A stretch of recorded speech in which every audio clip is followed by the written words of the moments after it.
Namo Sakya Muni Buddha. Dear friends, I'm really happy to be here this evening with you. Some days ago, I was in Cambodia, and one month ago, I was in Vietnam. And this year, I have a Asia tour for retreat. And this is my first time to come to Malaysia. And I'm surprised because this country is really developed much more than Vietnam, at least 10 years or 15 years.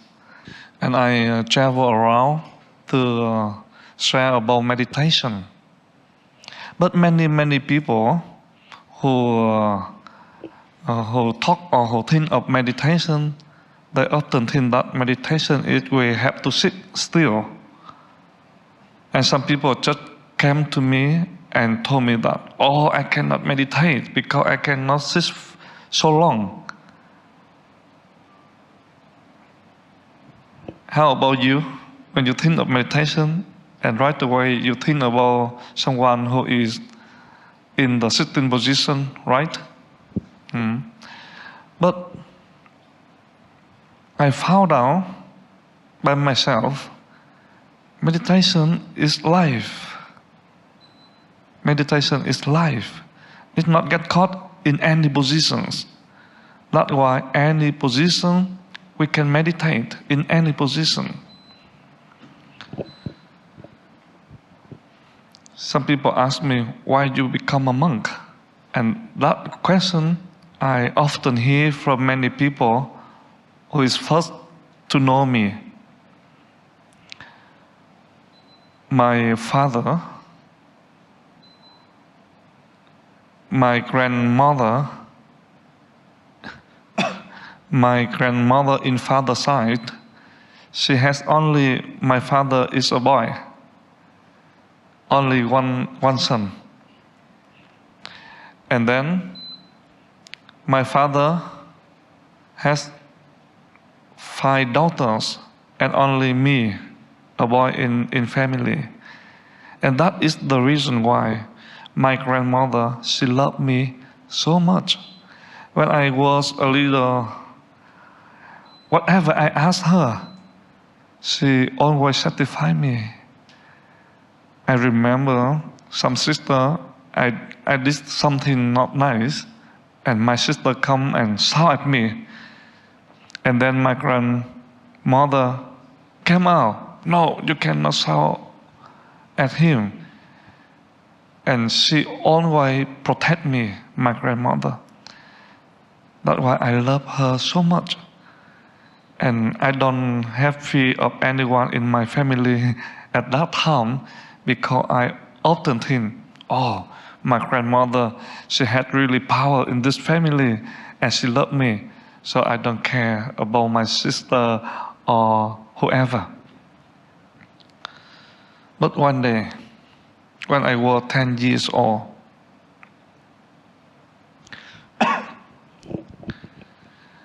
but before I tell you this, I want to tell another story. You know, in Vietnam, it's like in Malaysia, in the hot weather, it's really hot like this. And I cannot, even it's hot at night, I cannot sleep well. And I just came to my grandmother and told him, Grandmother, please, feed me. And years ago, when I around 8 years old or 7 years old, we don't have the fan like this, but only fan with the hand. And my grandmother just fed me until I sleep. And I still remember when she get tired, she stopped fan. I recognize and I just told her, please continue, my grandmother. And right away, she continued to fan me. And then I sleep. And she told me many stories. And some story, she just repeat 100 times. But I still enjoy her story. It was a really beautiful story to me, and I still remember this story until now. And what this tell me, story, just all the stories in Buddhism. And that is the reason many good seeds were sown in my star consciousness. And my relationship between me and my grandmother is really deep, really deep. I love her so much. And I don't think one day she will pass away. I never think of this. I even don't have any idea that one day our beloved one will die, will pass away. And I still remember exactly the day she passed away. When I was 10 years old, at lunchtime, my mom told me, just come and tell grandmother, wake up and have lunch. And I just came to her, wake her up, told her that now it's time for lunch. But she didn't move an inch. She was lying there, didn't answer me. And I felt so strange. It's never happened like this before. I look at her face, at her body deeply. And I saw some ant, small insect ant, just crawling here and here. And I use my hand to touch her hand. I feel her hand so cold. I didn't know that she passed away. And I ran to my mom and told my mom what was happening to my grandmother. And then many people that just talk, and I know she passed away. And I was really, really shocked. I never witnessed the death of my beloved one before. My grandmother was my first witness of the dying. I just asked myself, why? Why the people die? Just yesterday, I still talk with my grandmother. Yesterday, she was smiling at me. Just yesterday, her body really warm. But now, where is the warmth?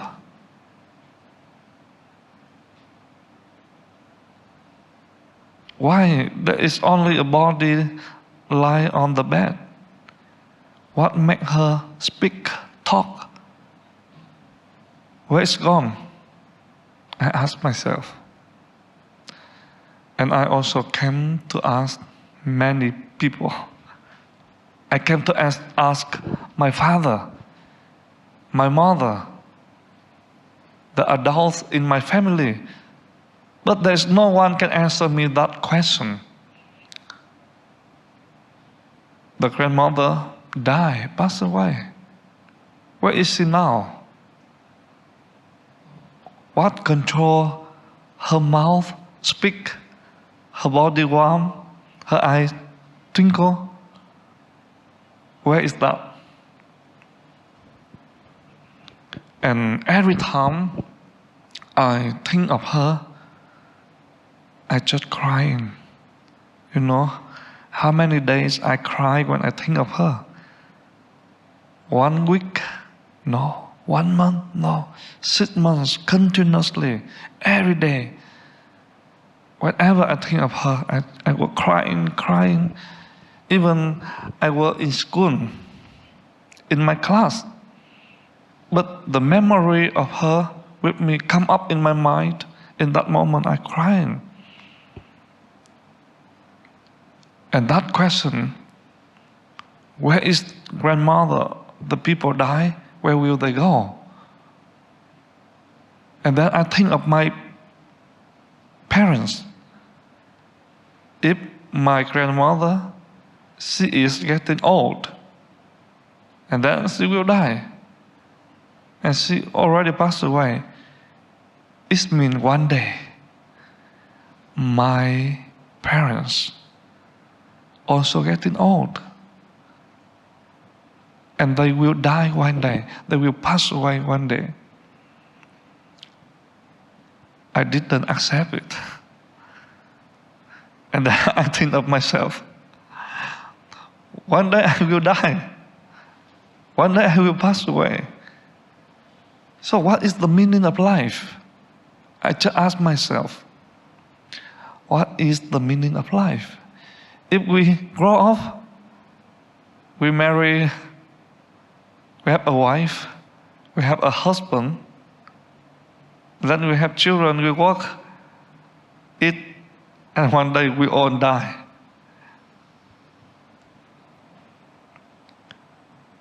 And I still remember when I was 11 years old. In that moment, I didn't read any books on Buddhism. One day I came to my neighbor and asked a couple who live there, dear uncle, dear aunt, I want to know the people die, where will they go? And this family, they are not Buddhist, they are Catholic person. And they also cannot answer to me, oh, okay, I cannot answer to you, but I have a Bible, New Testament and Old Testament, both really small, and with the very, very small word written on. And they just get me, and they just told me, just read on, and then you will know. Jesus will tell you. And I took it, and I read. Whenever I have time, and my friends, the same my age, they like to read the cartoon book, but I read Bible because the motivation in order to answer the question that I have deep in my heart is really strong. I just feel if I don't have the answer, I cannot eat well, I cannot sleep well, I cannot do anything. And I read on the Bibles, but I couldn't feel satisfied, and the answer didn't come to me. And when I was in that time, sometimes there is monk just pass by my house, and they look really free, and that the image just go into my mind of freedom, but I don't care much on that time. When I was 12 years old, my father, he is the traditional doctor, like he can do acupuncture, acupressure point, and do many things, many herbs. And he often do charity, like help people don't take money, and that's why he support people to heal people physically in one pagoda. And on that time, he also took me there. So I begin to get in touch with Buddhism. I begin to have the source of knowledge of Buddhism. I begin to read some book that some monk write down. And I thought, if I become a monk, I will answer my question easily. So in the age of 12 years old, I really want to become a monk. To me, become a monk is not become a Buddhist monk or Catholic monk. To me, become a monk is the easiest way in order for me to answer my deepest question in my heart. It's just simply like that. But you know, I'm the only boy in Vietnamese family. Like in Malaysia or Chinese, you have to continue lineage of family. You cannot. You need to have wife, study things, and that is the reason why my mom didn't accept me to become a monk. But my father, he understand me. And my parents just, no, you have to stay at home to continue your study and things like normal people do. And in school, there is a girl. She is really beautiful. She sings really, really well. She has a beautiful voice. She has a good heart. She studies really, really good. And many, many people, my friends like her.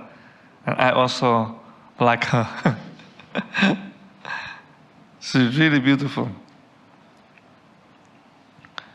And one day, and she also, her house also close to my house.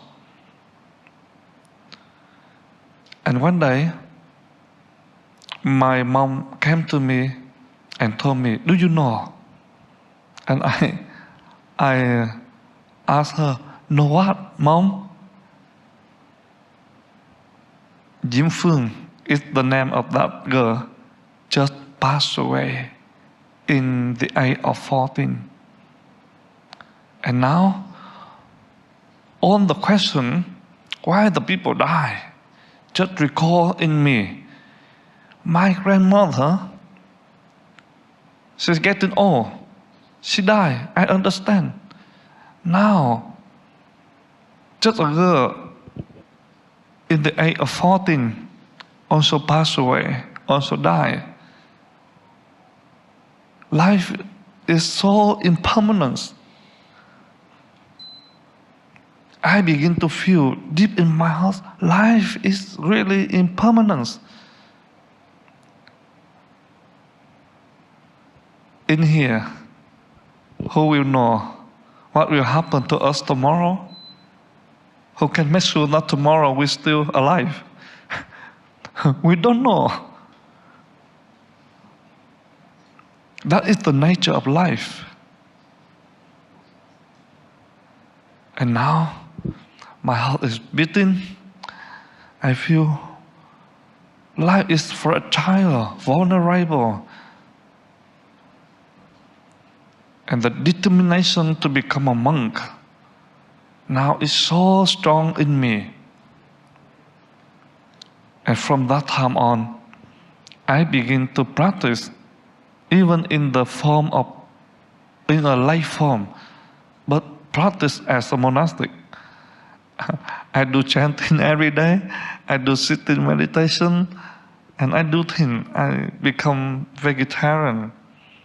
And my mom, she was scared about that because she don't want to let me to become a monk. And she also know, this boy, my son, maybe soon in the future, he will become a monk. He will go on the path of monastic life. And the question is still grow up in me. Why the people die? And where will they go after they leave the body? Where? And that question is slowly, it's just bigger, bigger. And I still remember one day I was in my class Suddenly, the teacher disappeared. All my friends who sit around me disappear. The only exit is the question: where the people go when they die?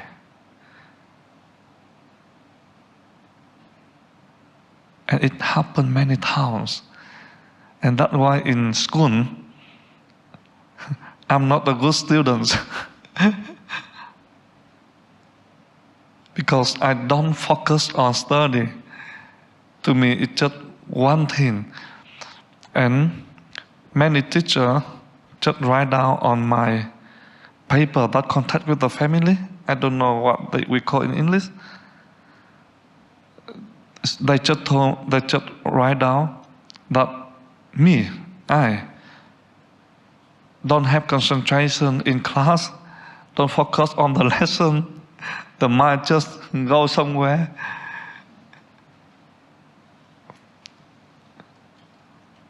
And that also a reason why my result in study in school really low. Like in class we have 50 people, so I was the one who has the number like a 49 or 50. And one day I also become a monk. And the question is still in me. And I remember when I was in one monastery in Vietnam, in Lâm Đồng province. It's the beautiful highland province. And I was sitting on the chair to enjoy the sunset behind the monk residence. And on that day, the weather is hot, but there's no wind. Really hot, but there's no wind. And the sun was so beautiful, just go down slowly. And I was sitting and enjoy the sun. The sun just go down. Behind the hill, there's small hill. And suddenly in that moment there's breeze. There's breeze. There's the wind. And over there, sugar. How do you say in English? Cây mía.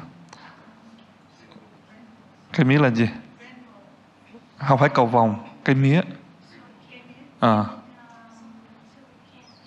Sugar cane. Sugar cane, the tree, have the long leaf like this.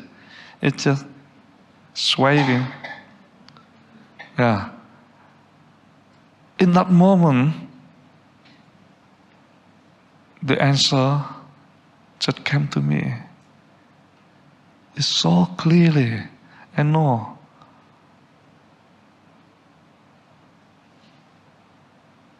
For years, 12 years, I'm looking for the answer. Didn't find out. But in that moment, the answer just came to me. And I felt so peaceful, so light, so enjoyable, so silence. Just imagine in your shoulder you have a big stone, like a 50 or 70 kilo, and you just carry on years. Now all this stone just put down. How you feel light. And I feel so peaceful, so happy, so silent. Even the sun already go down. But the hill just become light. And the chair become light. All the trees, everything become light, become energy. It's shining, but it's not like a sun. And I just feel peaceful, silent. And I cannot describe to my monastic brothers or whoever, what is that? I cannot name it. I just enjoy the taste of that freedom. I enjoy it day by day. Even after 6 years, I cannot describe it. What is that? But I really try. I want to tell the people my experiences. And slowly I begin to talk about that. I know how to share to people. I know how to support, how to accompany my friends, my Dhamma friends, or whoever, even not in religion, to arrive at this understanding. And I begin to write books. I begin to have the seminar. I begin to have the meditation class. I begin to spreading what made me so happy, spreading the answer that I found. Not I found, but it just came to me in that moment. And my friends who were studying, who were learning in school with me, they were surprising now. And some they become my students. Because now I'm the author of more than 20 books in many different fields of life, especially about meditation. And my book is translated in some languages slowly, like in German language, in English, in Spanish, maybe one day in Chinese.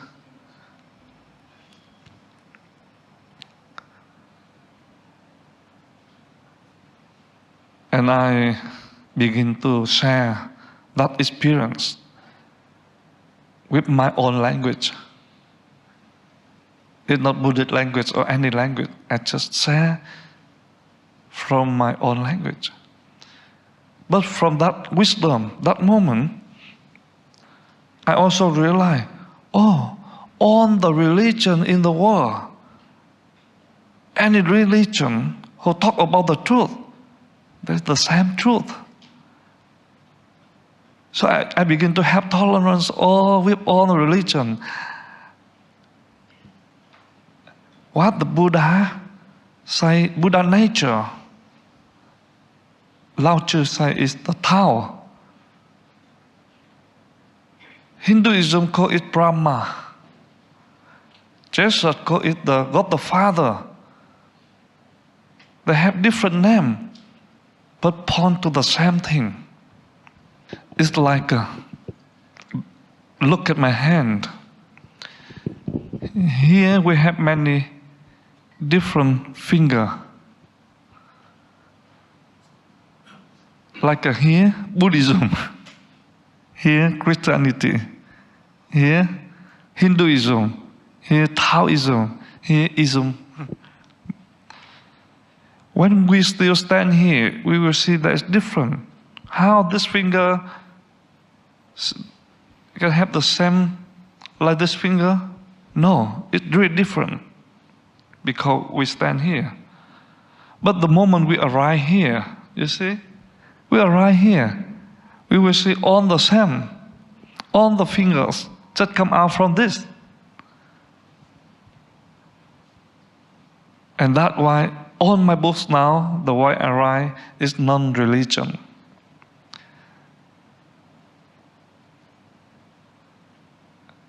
When we getting angry, we cannot say, this anger is the Buddhist anger or Catholic anger, right? It's the nature of human being. And the nature of enlightenment is to deal with this thing.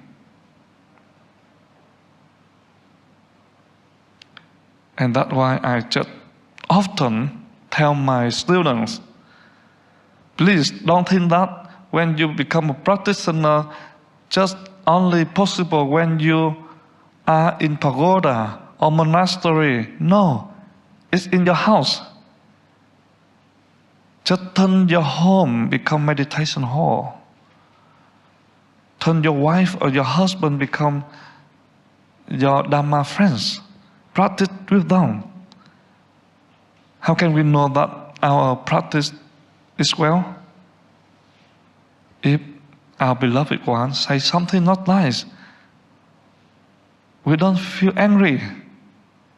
We can calm our strong emotion down. And that is true practice. It's not sitting in meditation hall for hours and then we have argued with our beloved one, our wife, our husband. And slowly I also begin to define again what is meditation. To me, meditation is life. Whoever can get in touch with life, that person is meditating. We cannot get in touch with life in the past, right? Because what was happening in the past now is already gone. We also cannot get in touch with life in the future. Because in the future, what will happen in the future is not yet come. We all can get in touch with life right here and now in this present moment. And whoever can get in touch with life in this present moment, to me, that person is meditating. If we are doing in sitting position and we cannot get in touch with life, that is not meditation.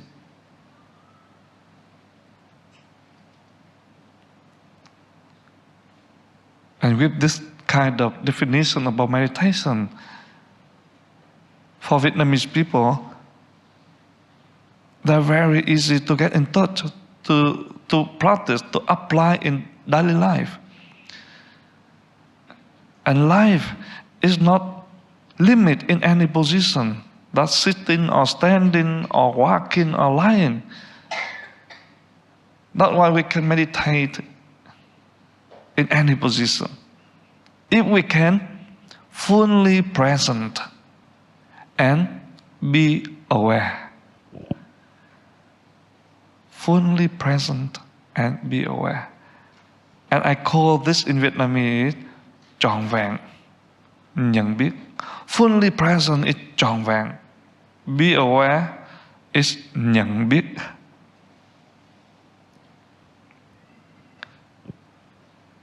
In meditation center, we don't do much sitting meditation. It's just like a half an hour every day.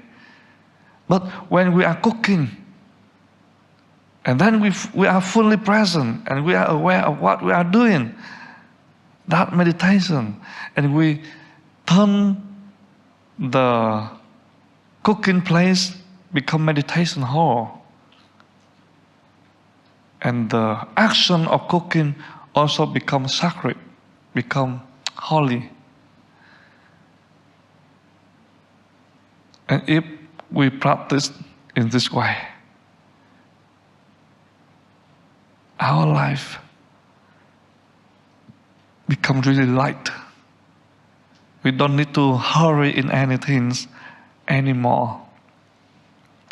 When I walk in, my friend or my student just say, "Oh, Master, you walk so slowly." But it's so strange. You walk so slowly, but you travel around the world. You go around the world.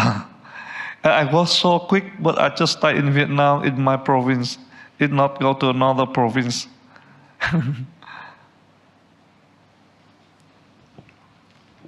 And I train. Not trend, but in this way, we together can turn our normal life become holy life, become meditative life. Right today, it's much easier. So I would like to share to you some technique. Who among us here, one time in our life, getting angry? Please raise your hand. At least all of us. Yeah? And when we are getting angry, what will we do? What will we do when we are getting angry? What will we do when we have strong emotions? Come up. We often be carried away by our strong emotion. When we are getting angry, we will say something, we will do something that make the people who we think that person make us suffer or anger, suffer in return, right? And then we will say something not nice. Or we will act in the way not nice to that person. And when our strong emotion calm down, we look back. The relationship is almost broken. And we feel regret. I wish, if I didn't say that, if I didn't do that, it will be great. But we already did. We already said. And we don't know how to deal with it. And we promised with ourselves, next time, if something happens like that, I will never say something in this way, or I never do in this way anymore, because I know if I still say something or do something in this way, it may not only me suffer, but my beloved one also suffer. And we promised with ourselves in this way, but next time situation happen, and what will we do? We still repeat, and then we regret. It's normal, because we don't know how to deal with it, how to handle it. And now I will tell you easiest way to deal with our strong emotion. For example, the energy of anger. If we are getting angry, what do we feel? The blood just come up here. Our face become red. The pulse here is just so strong, right? He tense. And some people, they get angry and he tense, the blood just so, how do you say? It can broken. And that people can be struck, can fall down. It's really dangerous for our health. But we cannot control. But there's a principle that can help us. When we are getting angry, the energy will come here. The chi will come here. Where the chi is, the blood is. And the blood will come here. And strong emotion also come here. And the technique is really easy. We just pull the energy from our head down to our feet. And it will be solved, that problem. How can we do it? There's a principle. Where the mind is, the chi is. Where the chi is, the blood is. We apply that principle in our life. And that is also a kind of meditation. It means we just walk in. When we do one step, two steps. When we make step, just pay our attention to the contact between our feet and ground. There is a contact. Just pay our attention to the contact between our feet and the ground. It means in that moment, our mind is there, right? And where the mind is, the chi is. The chi will go down here. Where the chi is, the blood is. The blood also go down here. All the energy from this level, from the head, will be pulled down to the feet. And then our head will be empty. will be light. And our emotion will be calm down, calm down. And instead of say something not nice to our beloved one, when we have strong emotion, now we are calm. We just come back to our wife, to our husband, or to our children, and we just say to them in a nice way, in a loving way, "Dear honey, you know, this morning or this afternoon, you said something like that. It's really made me hurt. It's really made me suffer. And you know, in that moment, I was getting angry. The energy of anger, it just come up in me really strong. I tend to say something, to do something not nice to you, but it's so lucky because I know how to do walking meditation. I can pull the energy of anger down. So now my strong emotion is calmer. So I tell you, really calm. And can you tell me why you said something in that, like that? And our beloved one will surprise. Oh, in the past, when we say something like this, he will act in this way, she will act in this way. But now she is calm. He is calm. And they also begin to change the attitude. And then the energy, the atmosphere in family also become harmony. The energy of love just rise up every day. When we change our attitude, the others also change their attitude. If we change our attitude in the positive direction, in a good direction, they also do the same. We don't need to change whoever. We just change the way we act with life. We just change what in our mind.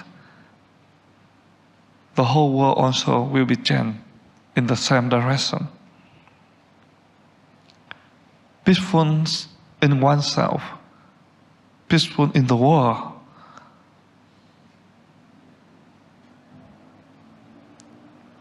And remember, life, meditation is life.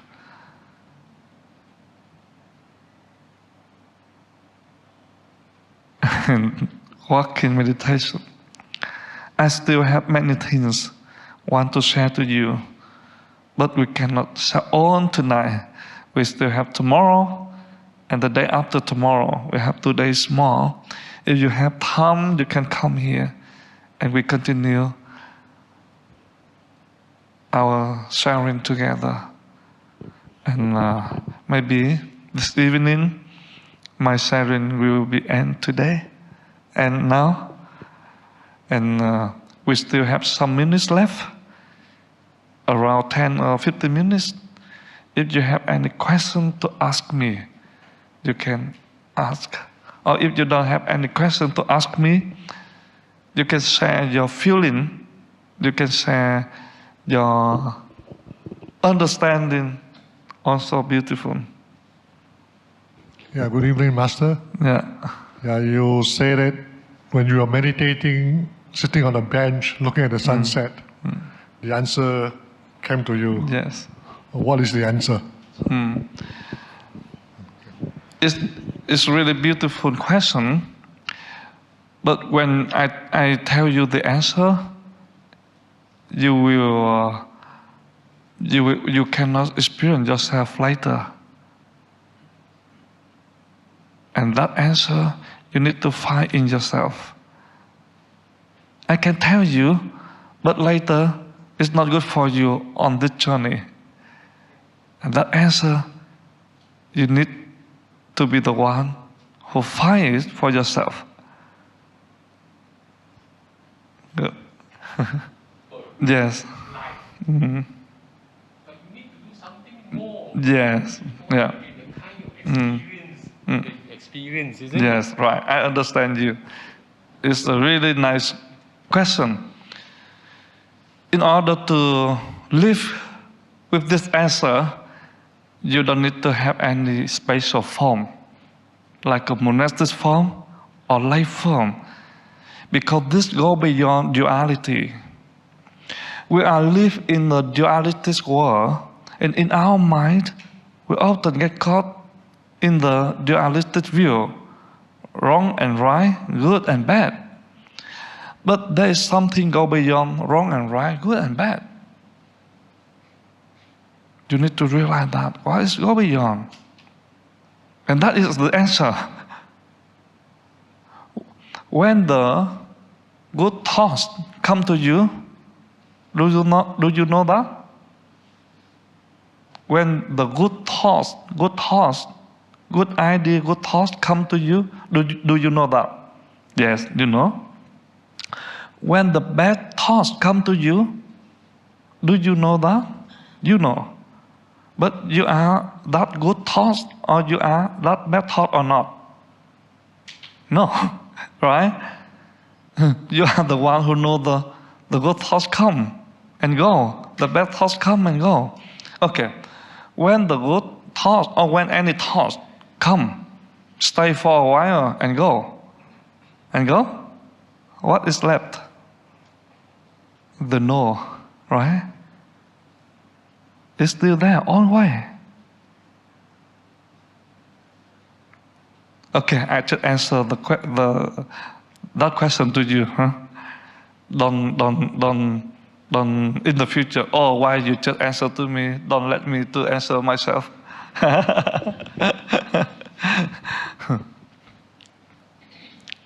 For example,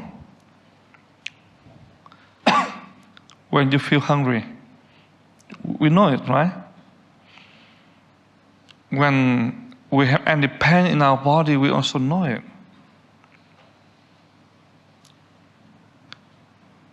When we hear something outside, we right away know it. When we are hungry, some noise happen here. In our body, we also know it. And that knowing is always there with you. Always there. Even if when you sleep, you sleep.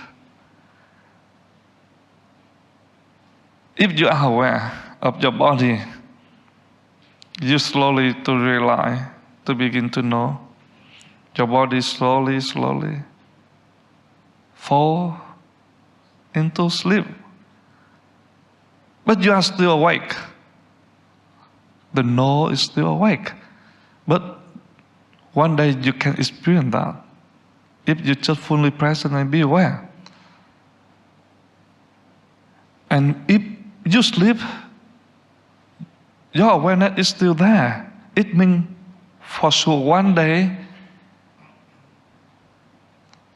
the body is not dead anymore. Huh? It's time to broken, to ruin. But the no is still there. To see the body, to know the body in the process of dying. But that knowing is never die. That knowing is never be born. Go beyond dying or born in. And that is our true self. But we need to live, to practice. At the beginning, we say practice. But in reality, we don't need to practice anymore or anything. It's already in us. The awareness, the knowing. But in our daily life, we don't live with this knowing. When we hear something, we don't stand at the hearing. We just run after the sound. When we see something, we don't stand at the position of seeing. We just run after the form that we are seeing. And that is the reason why we slowly far away we can say it, our true self. So how to maintain this kind of living in our daily life? the way to maintain is you don't need to be hurried in your life. Just do things slowly, but with awareness. For example, I lift up my hand. I do it slowly with my awareness. And I know that my hand is up, down, holding. Even when we are walking, don't walk slowly. We are walking with our awareness, like a meditation. This is we call walking meditation. And even when we are talking, don't talk so quick anymore.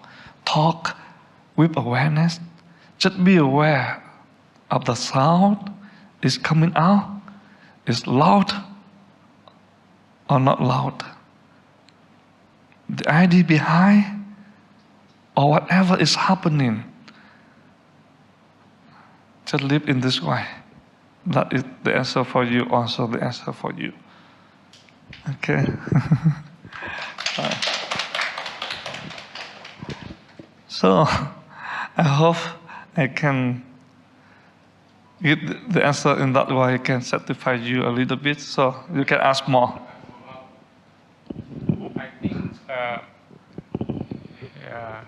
in a secluded life, like monastic life or as a farmer, probably it's easier to slow down everything. Okay? But as a layman in the very competitive world, how do we do it? Or is it that every day we put a certain amount of time to do it, or what? Because we cannot be slow in this world, at the present world. Slow is the beginning, but when you get used with this way of living, slowly or hurry is not a problem. Oh. So slow doesn't mean everything slow. Yes, right? no, I don't mean that. Mean awareness. Awareness. Yeah. So it's not that you do everything slow, you think slow, you walk slow. But if you don't have anything to worry, to take care, why you don't enjoy your life? Just slow down. It's also beautiful. Can you be quick and aware? Can. Oh, okay. Thank you. Yeah. Yeah. It's so beautiful evening. So before we end tonight, I will tell you a story, and then we will go sleep. In one hospital, we call it the mental hospital. There is a guy who always sit at the corner of his room. And whoever pass by his room, look in, always see that guy shake his body. It seems that he's afraid of something. And the doctor want to help him, to recover. And invite him to come and ask him, it seems that you are scared of something, you have fear of something. Can you tell me? And then I can help you. And that guy answered the doctor, yes. I'm always have fear about one thing. What is that one thing? I have fear whenever I see a chicken. A chicken. Why? Why you see a chicken and then you have fear? You know, the doctor, you know, the chicken like to eat hạt ngô. Tiếng Anh là gì? Hạt bắp. Hả? Coin hả?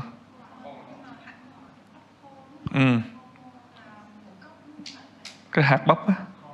Coin. Because I always think I'm a coin, and the chicken like to eat a coin. That's why whenever I see a chicken, I feel fear. and I hide. That's why I sit at the corner. The doctor know, oh, so now I know your problem. Why you also happy and psych your body in this way. Okay, I will give you an exercise. You need to practice every day.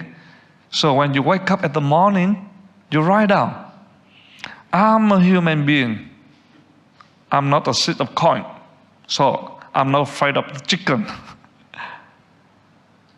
And he practiced diligently every day, every morning, write down 108 times. 1 month later,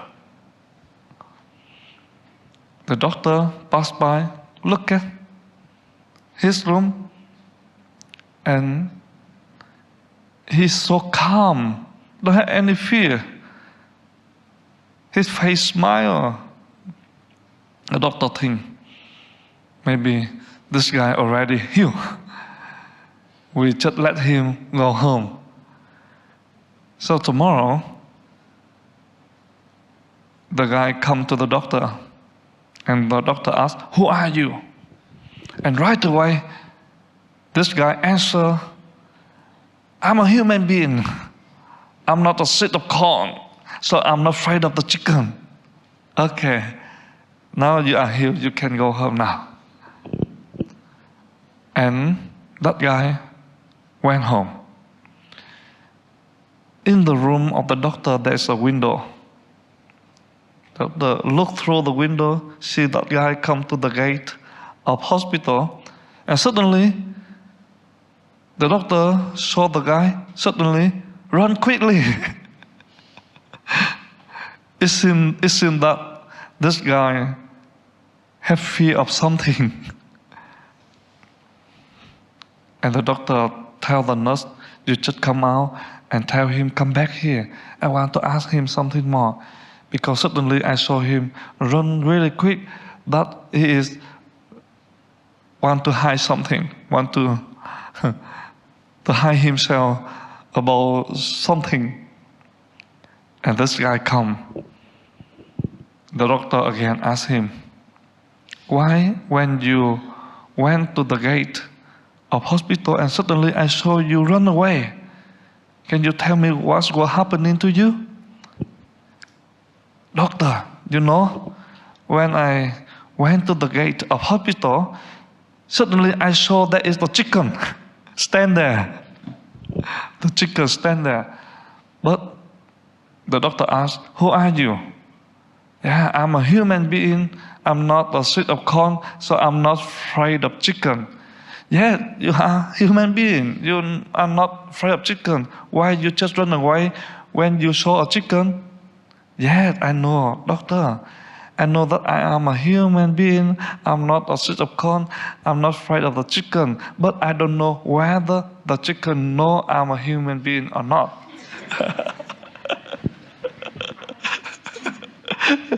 Afraid that the chicken think that I'm a seed of corn, just eat me. So I just run away. What we set up in our mind is really difficult to remove. Okay, it's enough for this evening.